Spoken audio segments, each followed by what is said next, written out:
Je vais continuer avec la fonction approvisionnement.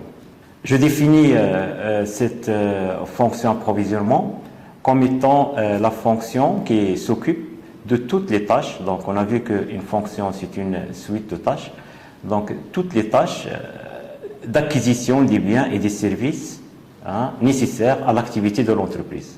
Donc c'est la fonction qui s'occupe de l'acquisition de tout ce qui est nécessaire à la marche, à l'activité de l'entreprise. Cette fonction est assurée par un ou plusieurs services, donc selon la taille de l'entreprise, selon l'activité de l'entreprise, mais aussi suivant les objectifs de l'entreprise.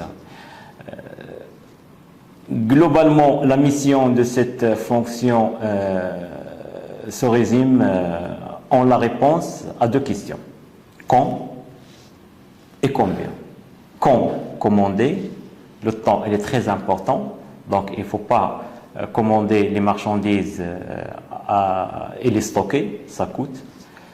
Il ne faut pas aussi retarder pour ne pas commander, ça coûte aussi. Donc c'est une question très importante, le timing de la commande. Et aussi la deuxième question c'est combien. Combien, donc il faut que les achats répondent exactement, plus ou moins, aux besoins exprimés par les autres services et les autres fonctions de l'entreprise. Cette fonction approvisionnement joue trois rôles importants. Premièrement, la satisfaction des besoins de tout type, des biens d'équipement, les matières premières, l'énergie, les fournitures, les produits intermédiaires, etc. Ces besoins doivent être formulés suffisamment à l'avance parce que le processus il est plus ou moins long. Donc il faut à l'avance définir ces besoins pour permettre au service approvisionnement de programmer les achats. Deuxième rôle important, c'est la constitution et la gestion des stocks. Vous savez que les besoins de l'entreprise en matières premières et en composants ne peuvent être satisfaits à tout moment. Donc des problèmes peuvent surgir, tels que des problèmes de transport, de qualité, de variation de prix. Pensez par exemple à ce qui se passe dans le secteur agroalimentaire. Donc il faut s'approvisionner à un moment donné en matières premières, sinon la qualité peut se dégrader, les prix peuvent augmenter, il peut y avoir une insuffisance de la matière première sur le marché, il y a des problèmes de transport, donc il faut constituer et gérer des stocks. Là, c'est le deuxième rôle de cette fonction approvisionnement. Le niveau de stock, bien entendu, dépend du volume des ventes. Donc, plus les ventes sont importantes, plus les stocks sont importants. De la capacité physique du magasin, des possibilités financières de l'entreprise, parce que, comme vous le savez, le stock, ce sont des fonds immobilisés. Donc, il faut payer les frais financiers sur le financement pour l'achat des matières premières. Il faut aussi payer l'assurance, c'est très important. Il faut la gestion courante, les frais divers, etc. Donc, un stock, ça coûte. Il est nécessaire pour éviter la rupture, mais aussi il faut faire attention au surstockage. Donc, ça a deux limites à bien gérer. Troisième rôle important de la fonction approvisionnement, c'est la participation à la définition de la qualité des produits de l'entreprise. On a vu ça au niveau de la fonction, je pense, de production, la chaîne de la qualité. On a vu que les matières premières sont des intrants importants qui définissent la qualité en amont, la qualité des produits finaux. Donc le choix des fournisseurs et des produits doit se faire en rapport avec la stratégie commerciale de l'entreprise. Donc il ne faut pas que la stratégie commerciale donne de l'importance aux produits finis et à la qualité comme vecteur de compétitivité sur le marché et en amont un service approvisionnement qui ne fait pas attention à cette variable.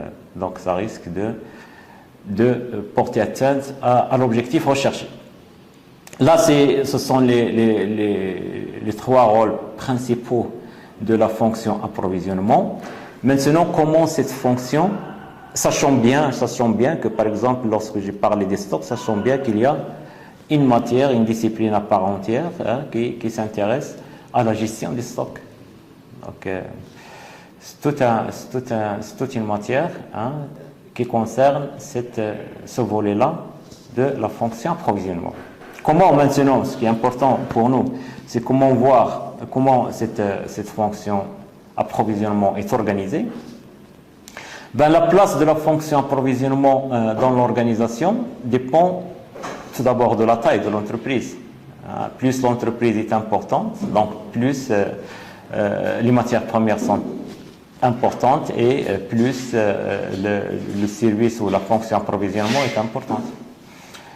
Aussi, ça dépend de l'activité de l'entreprise. Donc, lorsqu'il s'agit d'une activité saisonnière, donc là, les stocks doivent être très importants et par conséquent, la fonction approvisionnement a un poids important.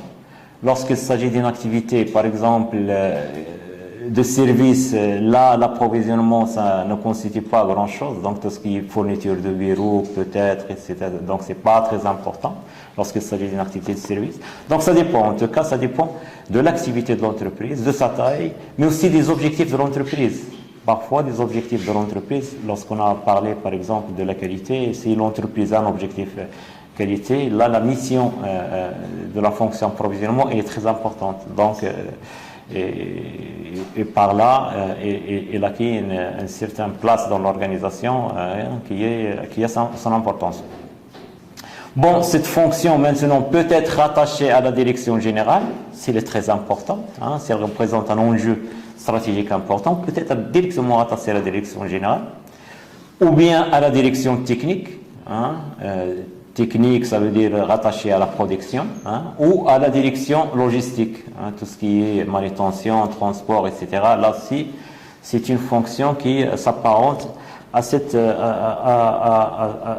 domaine-là. Donc, ça dépend de la place de la fonction approvisionnement dans l'organisation, dépend de plusieurs variables. Par exemple, le rattachement de la fonction approvisionnement à la direction technique, vous voyez dans le schéma là, il y a la direction générale, direction commerciale, direction technique, direction financière et administrative, et on voit que l'approvisionnement il est rattaché à la direction technique.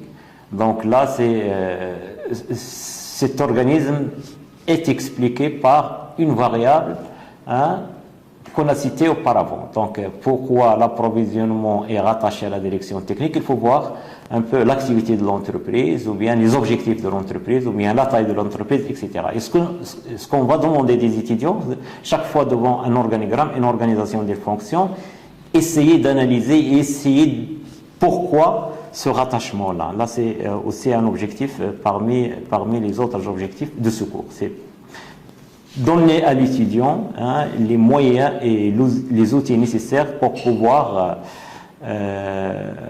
décrire une situation, tout d'abord comme ça, pourquoi l'approvisionnement est rattaché à la direction, et par la suite analyser. Donc, dans les entreprises commerciales, par exemple, où les produits commercialisés sont nombreux, la fonction approvisionnement est souvent très développée. Pensez à la grande distribution, donc l'approvisionnement il est très développé. C'est hors de question qu'un seul service ou un seul département s'occupe de l'approvisionnement de tous les produits nécessaires à la distribution. Donc là, la structure est la plus courante est la structure par nature du produit acheté. Donc l'organigramme de la fonction approvisionnement dans une entreprise commerciale et peut être représenté, comme vous le voyez là, par produit. Donc nous avons une direction des approvisionnements, service des produits alimentaires. Donc là, c'est un service qui s'occupe de l'approvisionnement des produits alimentaires. Un autre service qui peut s'occuper, par exemple, de l'approvisionnement des produits textiles. autres des produits électroménagers, autres des produits, c'est pas moi, des articles de sport, etc. Donc ça dépend, hein, ça dépend donc de l'activité de l'entreprise, ou bien l'organisation de cette fonction approvisionnement dépend de l'activité de l'entreprise, de la taille de l'entreprise et de la stratégie de la direction de l'entreprise. Je vais essayer de faire une petite synthèse pour fixer un peu quelques idées. Nous avons traité dans cette partie en deux chapitres. Donc un chapitre pour les structures organisationnelles et un deuxième chapitre pour quelques principales fonctions de l'entreprise. On a vu 5. Le premier chapitre, ce qu'on peut tirer là, globalement, c'est un chapitre qui montre qu'il existe plusieurs formes structurelles. J'ai traité 5, mais il y en a d'autres. Je n'ai pas voulu traiter d'autres parce que pour ne pas alourdir le chapitre, mais généralement ce sont des structures qui découlent l'une de l'autre. Donc donc on a traité l'important, quoi. Ce chapitre-là montre qu'il existe plusieurs formes structurelles qui sont, et c'est ça l'important, qui sont adaptées à des contextes et des activités déterminées. Donc on ne structure pas l'entreprise n'importe comment, mais on structure parce que les conditions de travail, le système de production induit quelque part une forme structurelle. Donc c'est pour ça qu'on trouve dans un secteur quelconque, l'ensemble des entreprises, la majorité, disons, sont organisées de la même manière, parce qu'il y a un système technique qui induit cette organisation, parce qu'il y a des manières de travailler qui induisent cette manière de structurer. Donc, la structure, c'est quelque part une forme d'organisation du système de production qui est imposée soit par la technologie, soit par les contraintes de production, soit par etc. Donc l'idée essentielle, c'est que les structures qu'on a traitées sont adaptées à des contextes et des activités déterminées. Lorsqu'une entreprise veut se diversifier, elle doit adopter une structure particulière. Lorsqu'elle traite avec plusieurs marchés, ou bien elle a plusieurs domaines d'activité stratégique, il est préférable qu'elle se structure d'une manière appropriée. Donc c'est ça l'idée essentielle. La structure ne s'impose pas et on n'est pas libre de la changer à notre guise. Donc il y a des contraintes, hein, qui imposent tel ou tel mode de structuration de l'entreprise. C'est ça l'idée que j'ai essayé de fixer chez l'étudiant. Première chose. Chaque structure organisationnelle a sa propre logique au niveau de la division du travail et de la coordination. Donc rappelez-vous ce qu'on a dit au départ dans le premier chapitre, que l'organisation d'une façon générale se réduit à deux choses, deux éléments, c'est la division du travail et la coordination. On a vu ça dans les structures organisationnelles.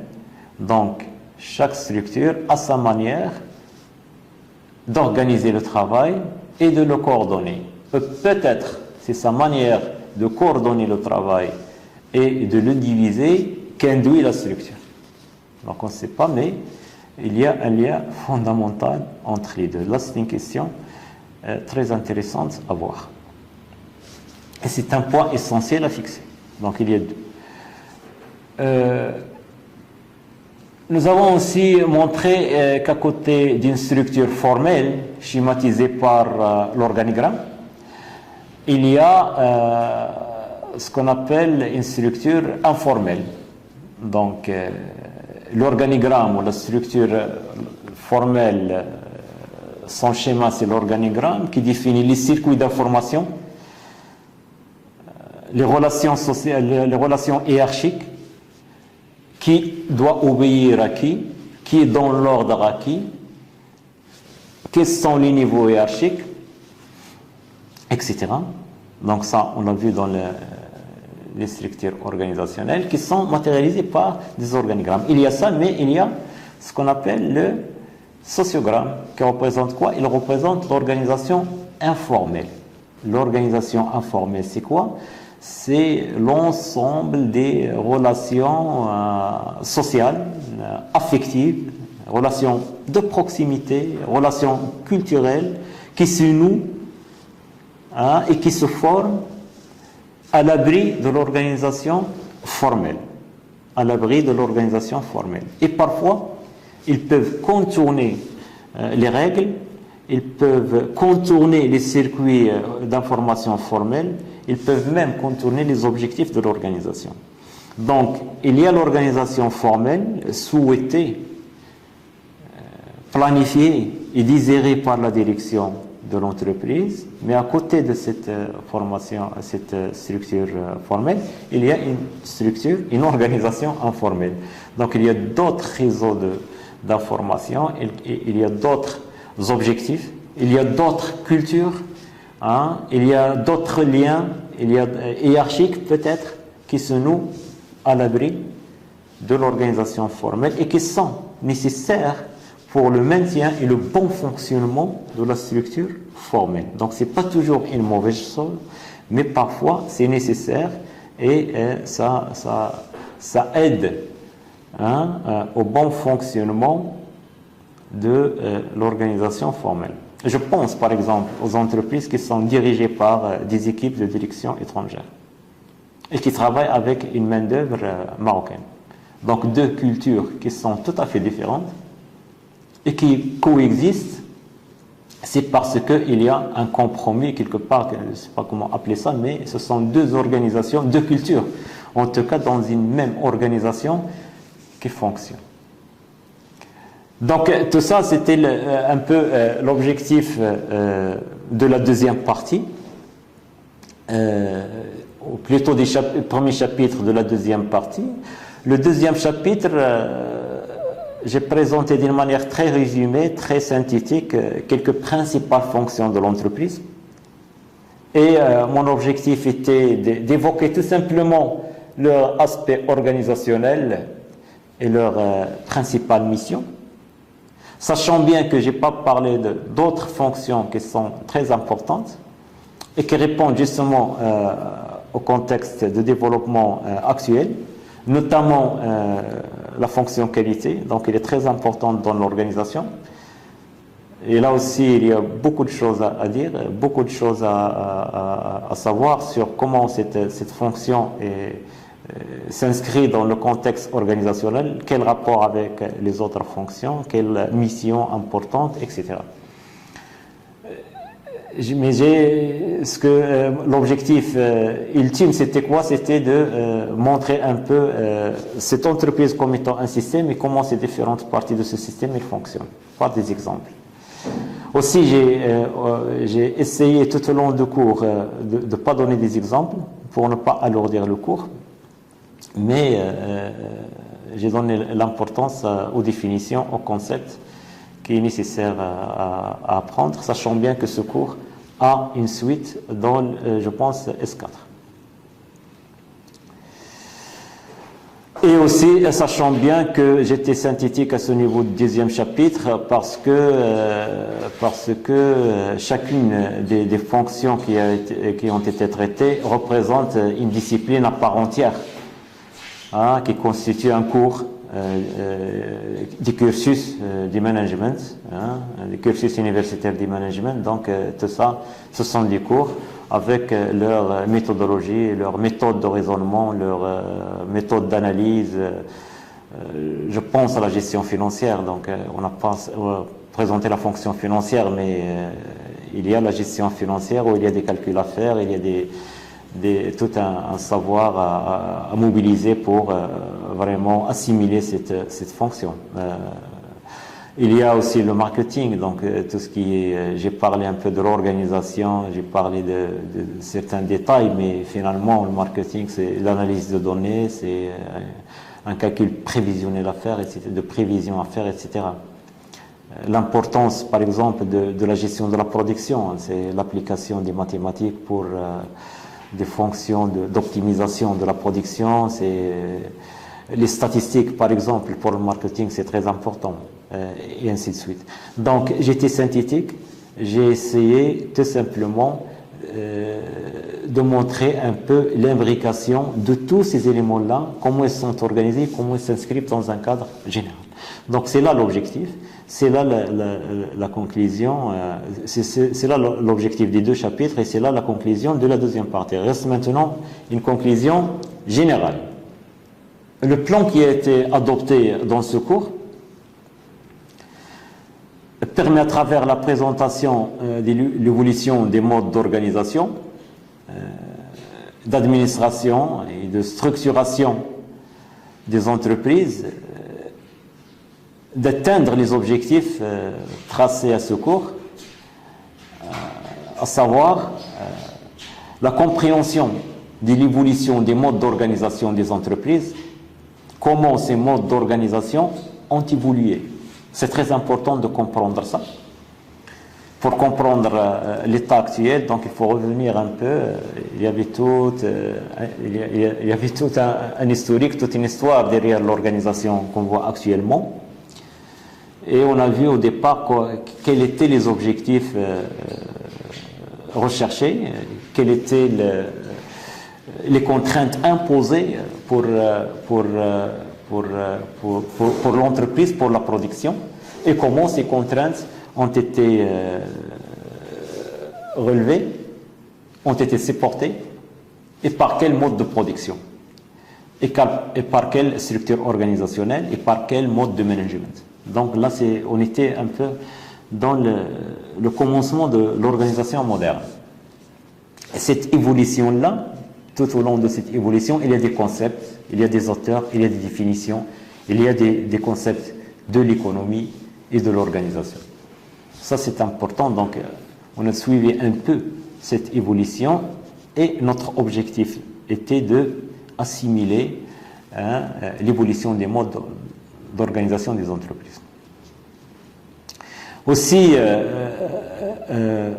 ça a facilité un peu la compréhension, ou du moins ce que je pressens, la compréhension de l'articulation entre l'organisation et l'administration.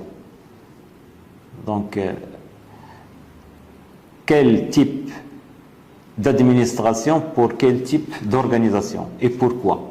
Donc, je pense que cet objectif, à travers la présentation que j'ai choisie pour ce cours, peut être atteint.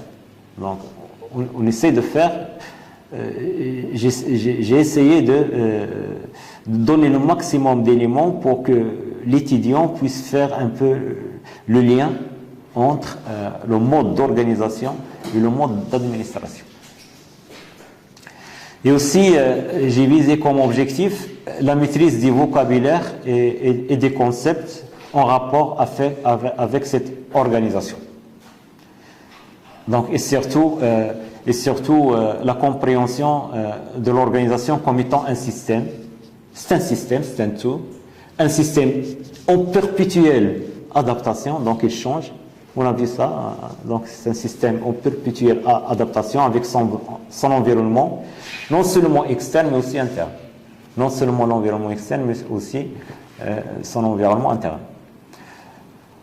Donc, ces objectifs-là, tracés pour ce cours, sont absolument essentiels. Donc, ils sont essentiels pour pouvoir saisir l'ensemble des matières enseignées dans la filière de gestion. C'est une matière-là qui englobe un peu, qui a une vision globale, c'est une vision, si vous voulez, aérienne sur ce qu'est l'entreprise, ce qu'est ce système-là. Et les autres matières de gestion, ils zooment sur un aspect de cette organisation et ils développent des outils d'analyse, etc.